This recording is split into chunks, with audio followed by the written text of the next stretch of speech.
I be on some bullshit. Know I be driving you crazy, but I know you love how I whip it. You could only stay mad for a minute, so come here and give me some kisses. You know I'm very delicious. You know. Hey guys, what's up? Welcome back to my channel. It's your girl Erica. If this is your first time here, don't forget to comment, like, and subscribe if you like what you see. As you guys can tell by the title, we are back with another Vlogmas. It is Vlogmas Day 5.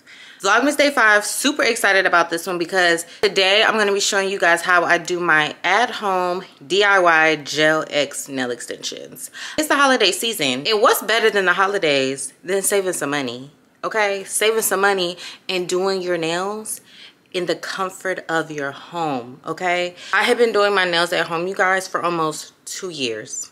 In April, it will be 2 years since I went to a nail salon to get my nails done. And I am so proud of myself, okay? And I am so proud of myself. And you can do it too, girl. All you need to do is have a little bit of patience. It's gonna take some time. Your first set may not hit, but maybe your third set, your fourth set, your fifth set, and you're just gonna start getting better and better and better, and you can just save your money and do your nails from home. Did this really beautiful, really simple French croc in zebra design, black and white. So I'm going to be showing you guys exactly how I achieve this nail look. All the products, everything that you see will be linked down below, you guys, in my Amazon storefront under like nail things or nail Gel X, whatever the nail category is. Every single thing you see me use in this video will be linked in my Amazon storefront. I don't have to go looking for anything. Your girl has you covered. Down below in the description box, check out my Amazon storefront for everything I use in this video. And yeah, girl, we're gonna go ahead and get right into it. Don't forget to like, comment, and subscribe if you have not already. Okay, I love y'all. Thank you for watching. Let's get into it.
be on some bullshit. No, I be driving you crazy, but I know you love how I whip it. You could only stay mad for a minute, so come here and give me some kisses.